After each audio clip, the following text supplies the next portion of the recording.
మరొకటి భువనము, లోకము, జగత్తు. భువనం అంటే భువన విజయం అని అంటారు చూసిరా. లోకము మీన్స్ వరల్డ్, ఈ ప్రపంచము. విశ్వము, యూనివర్స్. ఈ జగత్తు, ఈ వరల్డ్ అనమాట, ఈ ప్రపంచం అనమాట భువనం. భూసురులు, విప్రులు, ద్విజులు. విప్రులు అంటే బ్రాహ్మణులు, బ్రాహ్మణులు. ద్విజులు అంటే 2 జన్మలు కలవారు. 2 జన్మలు కలవారు అంటే వీళ్ళు కూడా బ్రాహ్మణులే. భూసురులు అంటే రాజులు కూడా ఒక అర్థంలో వస్తుంది. బట్ ఇక్కడ భూసురులు అంటే ఒక పద్యం ఉంటుంది. భూసురుడంబరచుంబి శిరసజ్జర్ల పటల మొహల్ అట్టజనికాంచె భూసురుడంబరచుంబి, అట్టజనికాంచె భూసురుడంబరచుంబి. భూసురుండు అంటే అక్కడ అరుణాస్పదపురములో నివసించేటటువంటి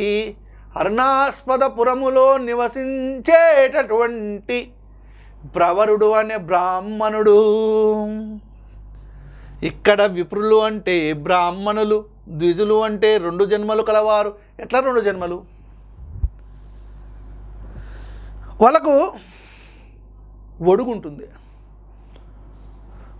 అంటే ఉపనయనం కంటే ముందు ఒక జన్మ, ఉపనయనం తర్వాత ఇంకొక జన్మ అంటారు. అందుకనే 2 జన్మలు కల వాళ్ళు ఎవరు అని అంటే బ్రాహ్మణులు. Okay, next భృంగం. భృంగం అంటే మిలిందము, భ్రమరం. భృంగము అంటే మిలిందము, భ్రమరం. చూద్దాము. మాతంగము అని అంటే గజము, హస్తి. గజము, హస్తి అంటే ఎలిఫెంట్. ఓకేనా? అంటే ఇక్కడ మాతంగము, గజము, హస్తి. మూర్ధము అని అంటే మస్తకము, శీర్షము. అంటే మూర్ధం అని అంటే ముఖం యొక్క ముందు భాగాన్ని కూడా మూర్ధం అని అంటారు. మస్తకం అంటే తల, శీర్షం అంటే కూడా తల, హెడ్. మొగులు అంటే మెయిలు, పయోదరము. మొగులు అంటే మెయిలు, పయోదరం అంటే సముద్రం అనేటువంటిది కూడా అర్థము వస్తుంది. నిసువు అంటే బాలకుడు, శిశువు. అంటే నలుసు అని అంటారు చూసిరా. అంటే బాలకుడు, నిసువు అంటే బాలకుడు, శిశువు. లలన అంటే స్త్రీ. అదేవిధంగా ఇంతి, ఉవిద. మనం మొదట్లోనే చెప్పుకున్నాం దీని గురించి. మళ్ళీ లాతులు అంటే అరులు, వైరులు అంటే శత్రువులు అని అర్థం. శత్రువులు, ఎనిమీస్. వాణిజ్యం అని అంటే వ్యాపారము, విపణి. అదే బిజినెస్. విపణి అని అంటాం.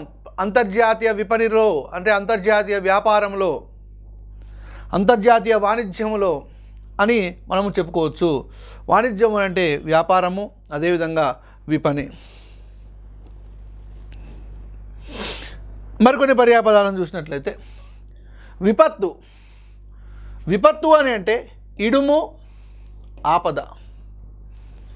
విపత్తు అంటే ఇడుము, ఆపద. అంటే డేంజర్ జోన్లో ఉండడం అన్నమాట. విపత్తు అంటే ఒక ప్రమాదం అని కూడా వస్తుంది. ప్రమాదం, ఒక యాక్సిడెంట్ లాగా. ప్రమాదం. శత్రువును జయించాలి, విపత్తును దాటాలి, భంజింపాలి. విపత్తును భంజింపజేయాలి అంటే విపత్తును ఎప్పుడైనా దాటాలి. అంటే ఇడుములు వస్తున్నాయని అంటారు చూసినా, ఆపదలు వస్తున్నాయని అంటుంటారు. ఓకే, నెక్స్ట్ విధి అంటే బ్రహ్మ,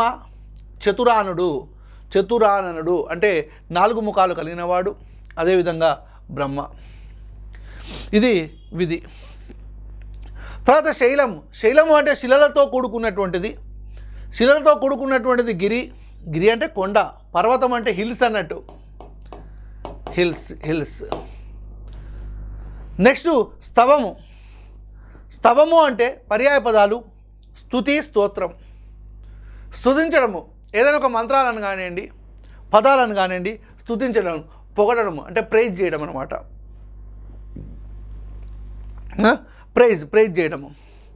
తర్వాత సరులు అంటే హారాలు, మాలికలు అంటే జ్యువెలర్స్, హారాలు, ఆభరణాలు అని అర్థం. మాలికలు. సతతం అంటే నిరంతరము, ఎల్లప్పుడూ. సతతం మీన్స్ ఇన్ ఇంగ్లీషు ఆల్వేస్.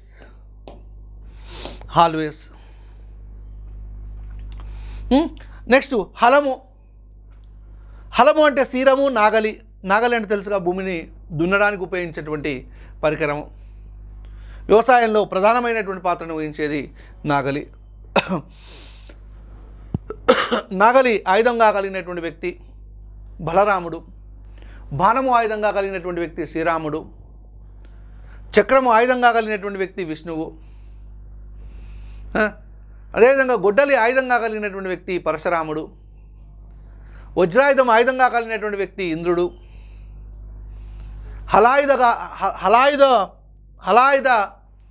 హలాయుధాన్ని ధరించినటువంటి వ్యక్తి అంటే హలాయుధముని కలిగి ఉన్నటువంటి వ్యక్తి బలరాముడు. ఓకే, హలము అంటే శిరము, నాగలి. తర్వాత చూసినట్లయితే అంబోది అంటే సముద్రము. ఒక పాట ఉంటుంది, దేశభక్తి గేయము. శివ సముద్రములై బడవాగ్ని జ్వాలయై అంబోధి సప్తకము కలవలము చెందగా విశ్వభారత వీరలేవోయి ప్రగతి పదముల వెంట పదవోయి. విశ్వభారత వీరలేవోయి ప్రగతి పదముల వెంట పదవోయి. ధీరజాన్సీ రాణి నీ వీరమాతరాం కాకతీ రుద్రమ్మని సోదరేనురా మగువ మంచాలని బంగారు వదినరా వీరవంశమునేది వీర రక్తంబురా. విశ్వభారత వీరలేవోయి ప్రగతి పదముల వెంట పదవోయి. అంబోధి సప్తకము కలవలము చెందెరా. సప్తకము అంటే ఏడు సముద్రాలు కలవలము చెందాయి. శివ సముద్రములై బడవాగ్ని జ్వాలయై అంబోధి సప్తకము కలవలము చెందెరా. అంటే అంబోధి అని అంటే సముద్రం. కడలి అంటే మీకు తెలుసు, సాగరం అంటే కూడా సముద్రమే. Sea in English, sea. ఓకేనా, రైట్. తగ్గించు అంటే డిక్రీజ్ చేయడం అనమాట. అతిశయించు, తగ్గించు కాదు ఇక్కడ, అగ్గించు అంటే అగ్గిపెల్ల పుల్లలు పెట్టడం అని అంటారు చూసిరా. పుల్లలు పెట్టడం అని కూడా కాదు, ఇంకా రెట్టింపజేయడము అంటే ఉన్నదానికంటే ఎక్కువ చేసి చెప్పడం అనమాట. మా చెల్లెలు తాటి చెత్తంట ఎత్తున్నది. మా ఊళ్ళో చెరువు సముద్రం అంతున్నది. మా ఊళ్ళో కూరగాయల ధరలు వండుతున్నాయి. మా కాకినాడ పట్టణంలోని భవనాలు ఆకాశాన్ని తాకుతున్నాయి. మా నెల్లూరు పట్టణంలోని భవనాలు ఆకాశాన్ని తాకుతున్నాయి. మా తెనాలి పట్టణంలోని భవనాలు కొండలను తాకుతున్నాయి. ఇట్లా ఉన్నదానికంటే ఎక్కువ చేసి చెప్పడం అన్నమాట. అగ్గించు అని అర్థం. అగ్గించు అంటే అతిశయించు, అధికమగు, అదేవిధంగా ఎక్కువగు. అతిశయించు, అధికమగు, ఎక్కువగు. అనలం అంటే అగ్ని, నిప్పు. మంట, జ్వలనం అంటే ఫైర్ అన్నమాట. అనలం అని అంటే ఫైర్. నిప్పు అన్నమాట. నిప్పు, మంట, జ్వలనం, అగ్ని ఇవన్నీ పర్యాయ పదాలు. ఓకే, తర్వాత కొన్ని చూద్దాం.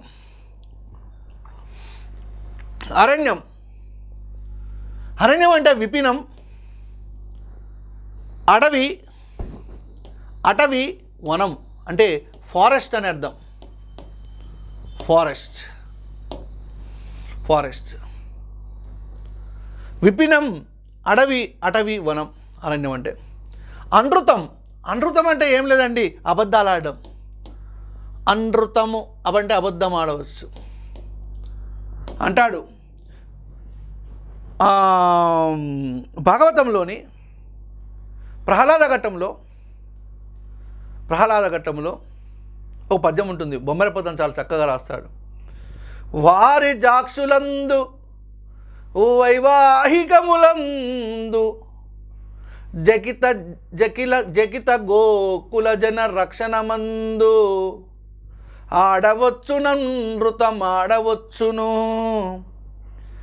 వారి జాక్షులందు వైవాహికములందు జకిత గోకుల జన రక్షణమందు ఆడవచ్చును అనృతము ఆడవచ్చును. అనృతము అంటే ఎవరెవరు ఏ సందర్భాలలో అబద్ధాలు ఆడవచ్చు. స్త్రీల విషయంలో అబద్ధాలు ఆడవచ్చు, అదేవిధంగా వైవాహికముల విషయములందు అబద్ధాలు ఆడవచ్చు, భయపడ్డటువంటి గోవులను కాపాడే విషయంలో కూడా అబద్ధాలు ఆడవచ్చు. అట్లా అక్కడ చెప్పాడు బమ్మెరపోతన ఎవరెవరి విషయంలో అంటే అబద్ధాలు ఆడవచ్చు అని అంటే ఈ విషయాలు. వారి జాక్షులందు వైవాహికములందు జకిత గోకుల జన రక్షణమందు. అనృతం అంటే అబద్ధాలు, అసత్యం, అబద్ధం, బొంకడం అంటే కూడా అబద్ధమే. ఓకేనా, రైట్. అన్నం అంటే పర్యాయ పదాలు. బువ్వ తిన్నవా అంటే గిరిజన ప్రాంతాలలో, అటవీ ప్రాంతాలలో ఈ పదాన్ని వాడతారు. కూడు ఉంటే రాదు. కూడు తిన్నాపా రాయలసీమ.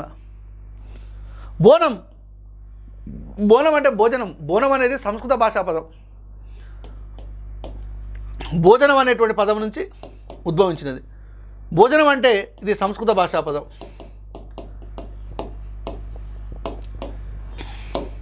సంస్కృతం. ఓకే. అర్ధాంగి. అంగి అంటే శరీరం, అర్ధ అంటే సగము అంటే భర్తలో సగ శరీరము కలది. భర్తలో సగ శరీరం కలది అంటే అర్ధాంగి. అర్ధనారీశ్వరుడు అంటారు కదా శివుణ్ణి.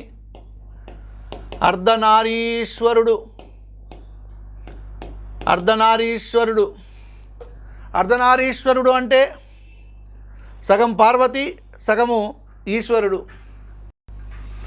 అర్ధాంగి అంటే, అంగి అంటే శరీరంలో సగభాగం కలిగినది ఎవరు అనంటే భార్య, పత్ని, ఇల్లాలు. భార్య, పత్ని, ఇల్లాలు అంటే ఈ వైఫ్. ఓకేనా. అర్ధాంగి అంటే, అంగి అంటే శరీరం. హిమకరుడు. ఈ హిమకరుడు అనేటువంటి పదానికి పర్యాయ పదాల విషయానికి వచ్చినట్లయితే, హిమము అంటే మంచు, హిమము కానటువంటిది అహిమం.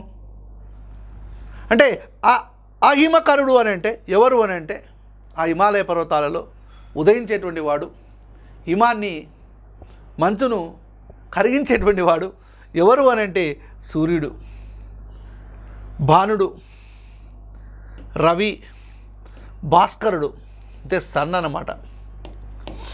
సన్.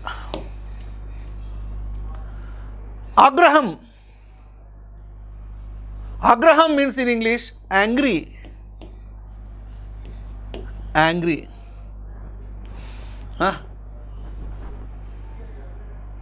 కోపం, క్రోధం, అలుక కూడా అలకడము. కోపం అన్నా కానీ ఆగ్రహమే, క్రోధం అన్నా కానీ ఆగ్రహమే, అలుక అన్నా కూడా ఆగ్రహమే. తర్వాత ఆజ్ఞ అంటే ఆదేశము. ఉత్తరువు అంటే సమాధానము, నిర్దేశం. ఆజ్ఞ అంటే ఆదేశం చేయడం అనమాట. ఆర్డర్ పాస్ చేయడము. ఆజ్ఞ మీన్స్ ఆర్డర్. ఓనా అంటారు.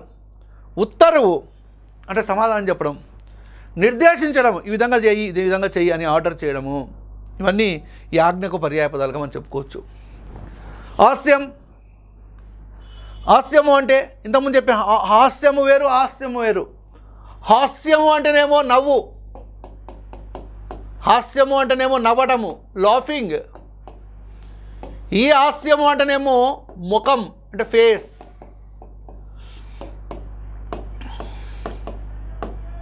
ముఖము, ఓకేనా. ఆసనము మోము, మోము అంటే ఇదే, నగమోము అని పాటలు పాడతారు కదా, మోము అంటే ఇది. ఆసనము అంటే కూడా హాస్యము. తర్వాత ఎలుక, ఎలుక అంటే పర్యాయ పదాలు మూషికం, తెలుసు మీకు. మూషికము అన్నాదులను అంటే భజించేది, అన్నిటినీ భజించేది. కనకం, తర్వాత ఎలిక, ఎలిక అన్న ఇదే. తర్వాత కటారం, కత్తులు కటారాలు అంటారు చూసిరా, కత్తులు కటారాలు. కటారాలు అంటే ఏంటో కాదు, ఖడ్గాలు, కత్తులు. అసి, అసి, అసి అంటే కత్తి, కసి కాదు. కసితోటి అసి తీసుకొని పొడవాలి, కస కస అని పొడవాలి. ఇట్లా ఖడ్గము, కత్తి, అసి అంటే తల్వార్ అని అంటారు. Knife in English. కటారం అంటే ఖడ్గము, కత్తి, అసి. ఓకే, ఇంకా మరికొన్ని పర్యాయ పదాలను చూద్దాం. కన్ను, కన్ను అంటే అక్షి, అక్షులు. వారిజాక్షి అంటుంది. వారిజం వంటి కన్నులు కలది.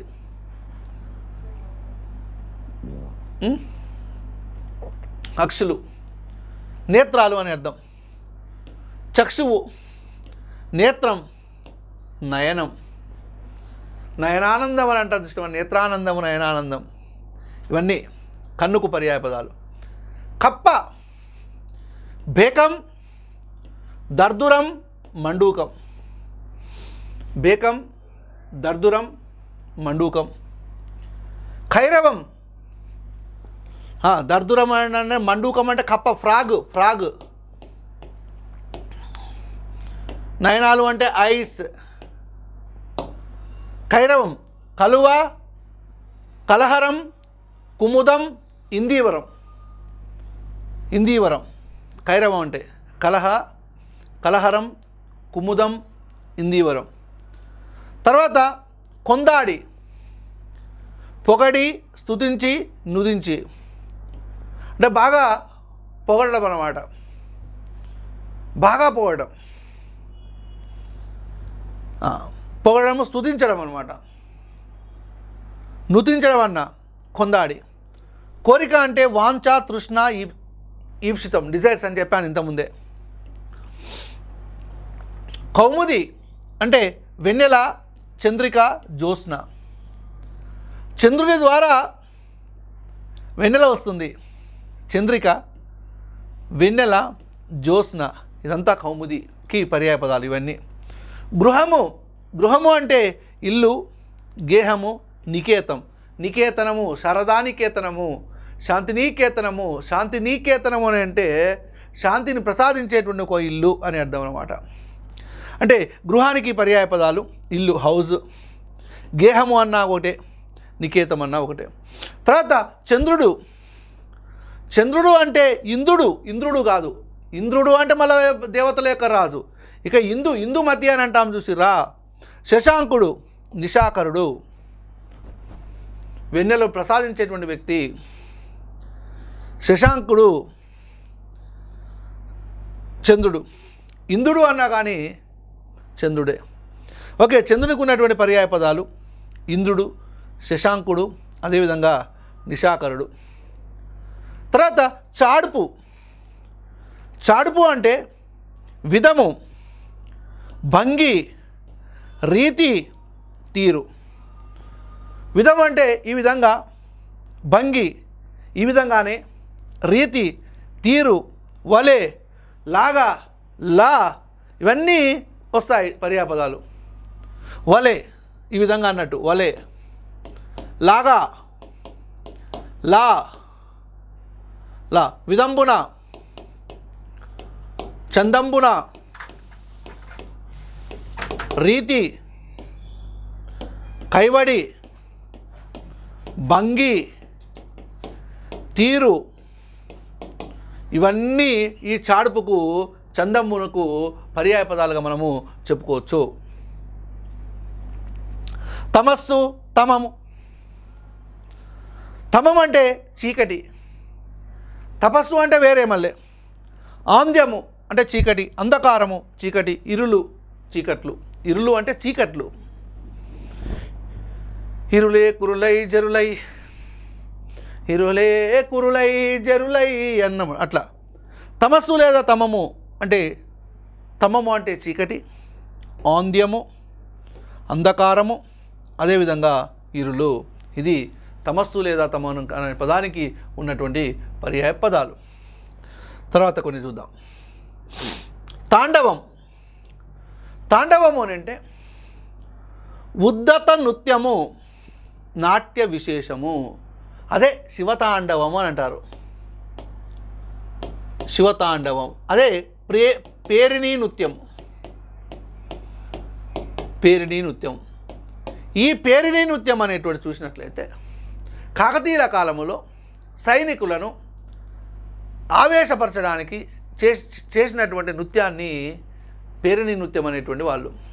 అంటే సైనికుల ముందు ఈ నృత్యాన్ని ప్రదర్శించేటువంటి వాళ్ళు.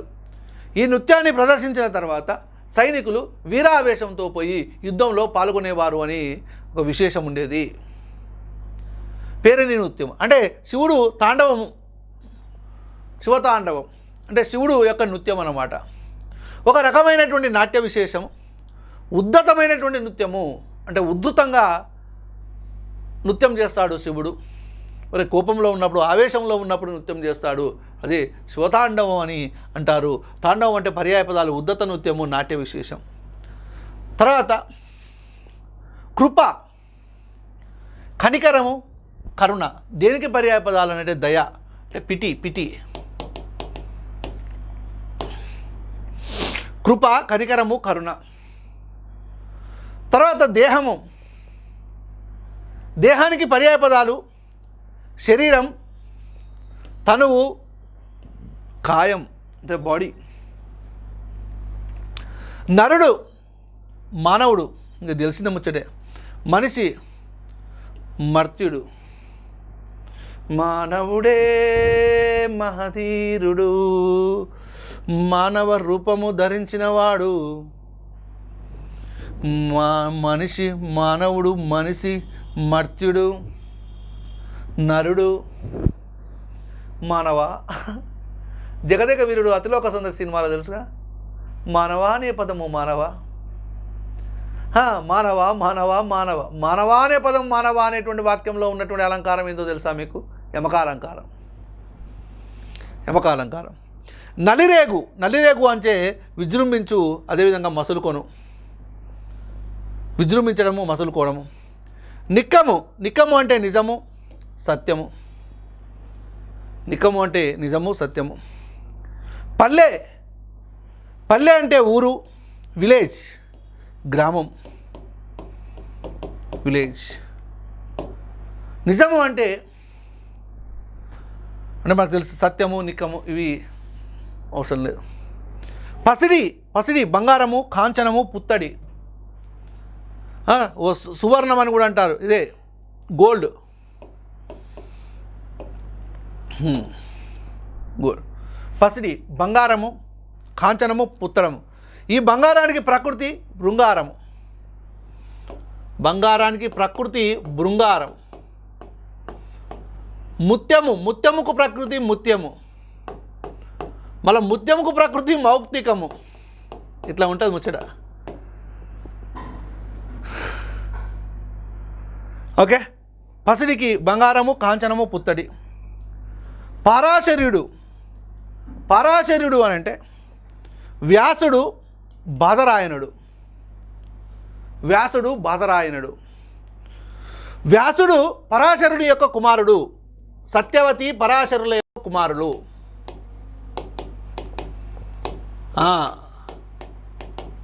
సత్యవతి పరాశరులకు వ్యాసుడు ఒక ద్వీపంలో జన్మిస్తాడు. ద్వీపంలో జన్మిస్తాడు. ద్వీపంలో జన్మించినటువంటి సందర్భంలో ఈ వ్యాసుడు నల్లగా ఉంటాడు కాబట్టి ఈయన పేరు ఏమని పెడతారంటే కృష్ణ అని పేరు పెడతారు. మొట్టమొదటిగా కృష్ణ ద్వీపంలో జన్మించాడు కాబట్టి వ్యాసుని కృష్ణ ద్వైపాయనుడు అంటారు. కృష్ణ ద్వైపాయనుడు అనేటి ఆయన వేదాలను విభజన చేశాడు కాబట్టి కృష్ణకు ఏమని పేరు వచ్చిందనంటే వేదవ్యాసుడు అనే పేరు వచ్చింది. కృష్ణకు ఏమని పేరు వచ్చిందనంటే వేదవ్యాసుడు అనే పేరు రావడం జరిగింది. ఓకేనా. ఇప్పుడు పరాశర్యుడు అని అంటే వ్యాసుడు అదే అసలు పరాశరుడు అనేది ఎట్లా వచ్చింది పదము అని చూసినట్లయితే పరాశరుని యొక్క కుమారుడు పరాశర్యుడు. దాశరథి కుమారుడు రాముడు. అంటే దశరథుని యొక్క కుమారుణ్ణి దాశరథి అంటాము కదా. పరాశరుని యొక్క కుమారుణ్ణి పరాశరుడు అంటాము. విరోచనుని యొక్క కుమారుణ్ణి వైరోచనుడు అంటాము. విరోచనుని యొక్క కుమారుణ్ణి వైరోచనుడు అనేటువంటి పేరుతో పిలుస్తారు. వైరోచనుడు. ఇప్పుడు పరాశరుని యొక్క కుమారుడు కాబట్టి పరాశర్యుడు, వ్యాసుడు, బాదరాయణుడు. తర్వాత పువ్వు అంటే కుసుమం, పుష్పం, విరి. పువ్వు అంటే ఫ్లవర్స్, కుసుమం, పుష్పం, విరి. ఓకేనా. రైట్. ఇంకొన్ని పర్యాపదాలు చూద్దాం.